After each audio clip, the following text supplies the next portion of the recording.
Hi guys, welcome back to the channel. இன்றைக்கி video என்ன அப்படின்னு பார்த்தீங்கன்னா ரொம்ப ரொம்ப ஒரு இம்பார்ட்டண்ட்டான கண்டென்ட்.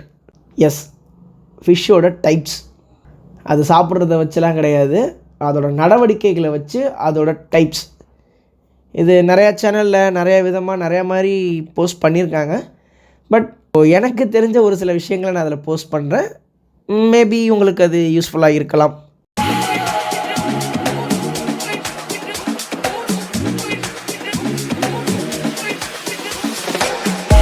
வீடியோ ஸ்டார்ட் பண்ணுறதுக்கு முன்னாடி ஒரு சின்ன ரெக்வெஸ்ட் எல்லாருக்கும். மோரார்லெஸ் நிறைய பேர் வீடியோஸ் பார்க்குறீங்க, பட் சப்ஸ்கிரைப் பண்ணுறதில்ல. கொஞ்சம் சப்ஸ்கிரைப் பண்ணிவிட்டு பார்த்தீங்கன்னா நல்லாயிருக்கும். சரி, இன்றைக்கி உண்டான வீடியோ என்ன அப்படின்னு பார்த்தீங்கன்னா, மீனை ரகரகமாக பிரிக்க போகிறோம்.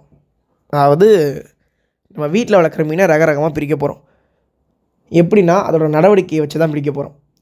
சரி, நடவடிக்கையை வச்சு எப்படி பிரிக்கிறது அப்படின்னு பார்த்தீங்கன்னா, டைப் 1 சாதுவான மனிதர்கள் அப்படி வச்சுக்கலாம்.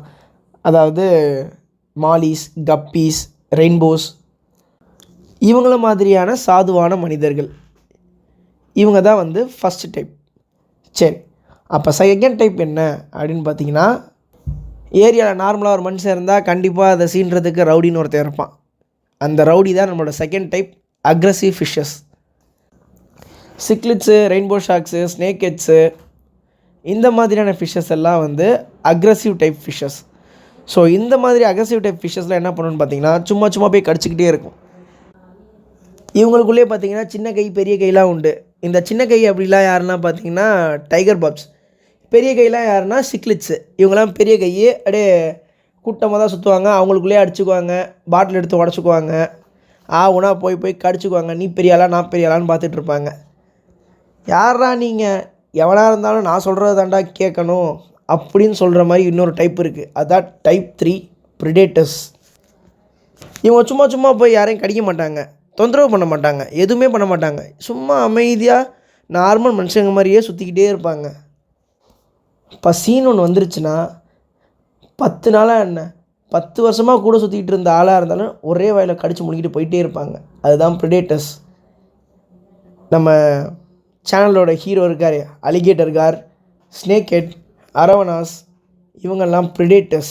ரொம்ப முக்கியமாக அரப்பைமா. இந்த அக்ரஸிவ் டைப்புக்கும் ப்ரிடேட்டர் டைப்புக்கும் என்ன ஒரு வித்தியாசம் அப்படின்னு பார்த்தீங்கன்னா, மேக்ஸிமம் ஆஃப் அக்ரஸிவ் டைப் பிச்சு சாப்பிடக்கூடியதாக இருக்கும், அதாவது கடித்து சாப்பிடக்கூடியதாக இருக்கும். And most of the predator types எல்லாமே என்னென்னு பார்த்தீங்கன்னா, அப்படியே தனக்கு கிடைக்கக்கூடியதை முழுசாக முழுங்குற மாதிரி இருக்கும். ஊருக்குள்ளே 1000 ரவுடி இருக்கலாம், ஆனால் தாதா ஒரு ஆள் தான். அதே மாதிரி தான் டேங்குக்குள்ளே 1000 அக்ரஸிவ் டைப் இருக்கலாம், ஆனால் தாதா ஒரே ஒரு ப்ரிடேட்டர் டைப் மட்டும்தான். எவ்வளோ தான் அக்ரஸிவ் டைப் ஃபிஷ்ஷஸ் வச்சுருந்தாலுமே அந்த ப்ரிடேட்டர் டைப் ஃபிஷ்ஷஸ் நம்மளால் 1-2 தான் ஒரு டேங்க்கில் மெயின்டைன் பண்ண முடியும். ஏன் அப்படின்னு பார்த்தீங்கன்னா, அதோடய சைஸ் ரொம்ப ஹியூஜாக இருக்கும். அந்த சேம் டைம் அது அதிகப்படியான இன்டேக் எடுத்துக்கிட்டே இருக்கும். ரொம்ப ஹியூஜாக வளரும். அரப்பைமா, அரவனாஸ், ஒய்நாட், பாக்கூஸ் முதற்கொண்டு ஒரு ப்ரிடேட்டர் டைப் தான். ரொம்ப பெருசாக வளரக்கூடிய மான்ஸ்டர் ப்ரிடேட்டர். நம்மளால் சின்ன ஃபிஷ்ஷஸ்லேயே ப்ரிடேட்டர்ஸ் இருக்குது. ஃபார் எக்ஸாம்பிள் நம்ம ஸ்னேக் ஹெட் சின்னதாக தான் இருக்கும். While comparing to arapaima and alligator gar, snake head சின்னதாக தான் இருக்கும். But that is also a predator. And clown knife fish வளர்கிறதுக்கு ரொம்ப டைம் எடுத்துக்கும். ஆனால் மற்றதை கம்பேர் பண்ணும்போது அது சின்ன சைஸ் தான், பட் அதுவும் ஒரு ப்ரிடேட்டர் தான். அதனால் மான்ஸ்டர் ஃபிஷ்ஷாக இருக்கக்கூடிய எல்லாமே ப்ரிடேட்டர் டைப்பும் கிடையாது, ப்ரிடேட்டராக இருக்கிறது எல்லாமே மான்ஸ்டர் இருக்கணுங்கிற அவசியமும் கிடையாது. இதுக்கு ஒரு பெஸ்ட் எக்ஸாம்பிள் என்ன அப்படின்னு பார்த்தீங்கன்னா, ஜெயின் கோராமி. ஜெயின் கோராமி பார்க்க தான் பெரிய உருவம், மலை மாதிரி இருக்கும், அப்படியே பயமுறுத்தும். ஆனால் மனசு ஒரு குழந்த மாதிரி ஜெயின் கோராமி. ஒன்றும் பண்ணாது, அமைதியாக இருக்கும், சின்ன பிள்ளை மாதிரி இருக்கும் ஜெயின் கோராமி. ஆனால் இந்த ஸ்னேக் ஹெட்டு அது கதையே வேறு, அது வேறு மாதிரியான ஃபிஷ். அது சொல்லப்போனால் ஸ்னேக் ஹெட்லாம் ஃபிஷ்ஷே கிடையாது, பேய். பசின்னு வந்துருச்சுன்னா அந்த மாதிரியான ஒரு பேயை நம்ம எங்கேயுமே பார்க்க முடியாது, அந்த அளவுக்கு இருக்கும். அக்ரஸிவ் ஃபிஷ்ஷஸ் பொறுத்த வரைக்கும் நம்ம ஹைடிங் ஸ்பாட் கொடுத்துட்டு அதுக்கு ஸ்ட்ரெஸ் ரிலீஃப் பண்ணுற மாதிரியான ஒரு என்விரான்மெண்ட் செட் பண்ணோம் நம்ம டேங்க்கில் அப்படின்னா அதோட அக்ரெஷன் லெவலை குறைச்சிடலாம். ஆனால் ப்ரிடேட்டர் ஃபிஷ் அப்படி கிடையாது. அதுக்கு ஹைடிங் ஸ்பாட்டும் கொடுக்க முடியாது, சாப்பாடு போட்டும் கட்டுப்படி ஆகாது. சரி, இது ரெண்டுக்கும் அவ்வளோதான் வித்தியாசம் இருக்கா அப்படின்னு கேட்டிங்கன்னா இல்லை. இதையும் தாண்டி இன்னும் நிறைய வித்தியாசங்கள் இருக்குது. ஸோ ஃபஸ்ட் ஜென்ரலாக நம்ம இதை மட்டும் தான் நம்ம தெரிஞ்சுக்கணும். ரொம்ப ரொம்ப முக்கியமாக இதை தான் தெரிஞ்சுக்கணும். அக்ரெசிவ் ஃபிஷ்ஷஸ் கூட்டமாக கூட வச்சுக்கலாம். பட் ப்ரிடேட்டர் ஃபிஷ்ஷஸ் நம்மளால் கூட்டமாக வச்சுக்க முடியாது. நிறைய பேர் வைக்கலாம் ப்ரிடேட்டர் டேங்க்ஸ் அப்படின்னு சொல்லி ஒரு பெரிய பெரிய டேங்க்ஸ் வைக்கிறாங்க. அது வந்து more and more of litres தண்ணி வந்து நீங்கள் நிறைய வைக்கணும். பெரிய டேங்க் செட்டப் கொடுக்கணும்.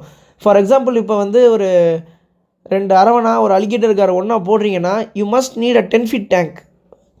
ஒரு 10க்கு 5க்கு 5 வச்சிங்கன்னா அது பீஸ்ஃபுல்லாக இருக்கும். பட் ஒரு சின்ன டேங்க்கில் அலிகேட்டர் கார் போட்டு இப்போ நான் போட்டு வச்சுருக்கேன் சின்ன ஒரு டேங்க்கில் அலிகேட்டர் கார் அப்படிலாம் வந்து போடக்கூடாது. ஸோ அதுக்குள்ளான அப்டேட் ஒன்று தரேன்னு சொல்லியிருந்தேன். அதுவும் அந்த இதில் ரெடி ஆகிட்டே தான் இருக்குது. கண்டிப்பாக அதுக்குள்ளான அப்டேட் நான் கொடுத்துட்றேன். அக்ரெசிவ் ஃபிஷ்ஷஸ் அப்படி கிடையாது. ஒரு செட் ஆஃப் சிக்லிட்ஸ் வாங்குறீங்க, ஒரு 30 சிக்லிட் வாங்குறீங்க அப்படின்னா அந்த 30 சிக்லிட்டையும் கொண்டு போய் நீங்கள் வந்து ஒரு 3 feet டேங்கில் போட்டிங்கன்னா அது ரொம்ப பீஸ்ஃபுல்லாக சுற்றிக்கிட்டு இருக்கும். அதுக்கு ஸ்விம் பண்ணுறதுக்கு இடம் இருக்கும். ஹைடிங் ஸ்பாட் கொடுத்து ஒரு நல்ல ஃபில்ட்ரேஷனோடு வச்சிங்கன்னா அதோட அக்ரெஷன் லெவல் அப்படியே குறையும், ஸ்ட்ரெஸ் லெவல் குறையும். ஆனால் ப்ரிடேட்டர் அப்படி கிடையாது. நீங்கள் அதுக்கு எவ்வளோ இடம் கொடுத்தாலும் அது இடத்துக்காகலாம் சண்டை போட்டுக்காது ப்ரிடேட்டர்.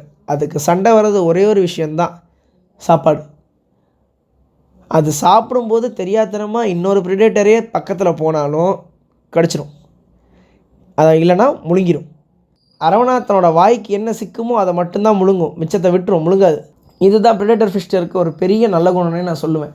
அதுக்கு பசிச்சா மட்டும்தான் சீண்டும், அப்படி இல்லைன்னா சீண்டவே சீண்டாது. அது பாட்டுக்கு இது நீ அமைதியாக இருக்கியா, நானும் அமைதியாக இருக்கேன். பசி வந்துருச்சு, எனக்கு சாப்பாடு கிடைக்கல, நீ தான்டா மீல்ஸே இப்போ அப்படிங்கிற மாதிரி டக்குனு வாரி வாய்க்குள்ளே போட்டு ஏப்பம் விட்டு போயிட்டே இருக்கும். அந்த சூடு கூட வெளியே தெரியாது. இதுக்கு பெஸ்ட்டு இன்னொரு எக்ஸாம்பிள் என்னென்னா கல்பர் கேட்ஃபிஷ். தான் சைஸை விட 2 மடங்கு பெருசாக இருக்க மீனை அசால்ட்டாக வாய்க்குள்ளே வச்சுக்கும். ஆனால் ரொம்ப நாளைக்கு ஒரு தடவை தான் அது சாப்பிடும். அது சாப்பிட்ற ஃபுட்டுக்கு ஏற்றாப்புல.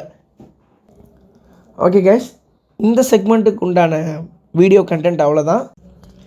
வீடியோ பிடிச்சிருந்துச்சுன்னா லைக் பண்ணுங்கள், ஷேர் பண்ணுங்கள், மறக்காமல் நம்ம சேனலுக்கு சப்ஸ்கிரைப் பண்ணிடுங்க. தேங்க்யூ ஃபார் வாட்சிங்.